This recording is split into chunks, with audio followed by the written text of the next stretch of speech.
this video, I'm going to introduce famous Japanese biochemist Tsuneko Okazaki, who discovered the Okazaki fragment. Tsuneko Okazaki was born in a small town in Nagoya in 1933. Her father was a doctor and she often visited his hospital research lab. One day, she observed bacteria being killed by the penicillin under the microscope. Since then, she became interested in bioscience. Later in 1952, she started to study biology at Nagoya University. After she earned an undergraduate degree, she started her PhD at Nagoya University in 1956. And this year, she met her husband Reiji Okazaki and they married. After their marriage, they started to research together. Since there was not much financial support for the scientists at this time, they participated in the research which was hosted by the Japanese government.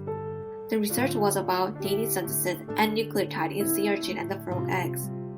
They discovered the thymidine diphosphate raminos, which led them to start to study at Stanford University with Arthur Kumberg, a great scientist who isolated DNA polymerase for the first time.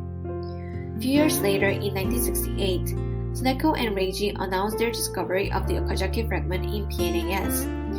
Okazaki fragments are referred to short DNA segments that are made during the DNA replication in the lagging strand. Since DNA polymerase put DNA in 5' to 3' direction only one DNA strand can be replicated continuously. In contrast, the other DNA strand is replicated discontinuously by producing the multiple DNA segments. Discovery of the Okazaki fragment contributed to clarifying a mechanism of discontinuous DNA synthesis. After that, Reiji moved to Hiroshima for his research. Soon after, he was diagnosed with leukemia, a type of cancer which is developed by the exposure of the atomic bomb. In 1975, he passed away. After his death, she hesitated to continue her research because there was such an atmosphere that the woman should focus on raising their children at home in Japanese society. In the meanwhile, she received a letter from the author Kumberg saying that never give up the research. The world is waiting for the outcome of your research at Nagoya. This letter gave her the courage to continue her research.